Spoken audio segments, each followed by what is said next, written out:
আপনারা শান্তি চাচ্ছেন, আপনাদের পাশে আমরা আছি। যারা সন্ত্রাসী কার্যক্রম করবো তাদের পাশে আমরা থাকবো।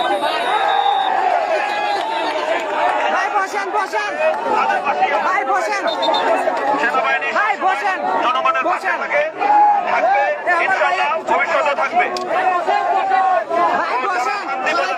শান্তি বজায় রাখবো, বিদায় আপনাদের সামনে আমরা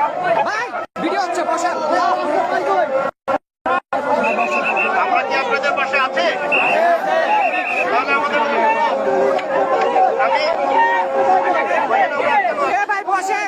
আপনারা একটু শুনেন, আমরা কিন্তু দরজা বন্ধ করে ভিতরে চলে যেতে পারি।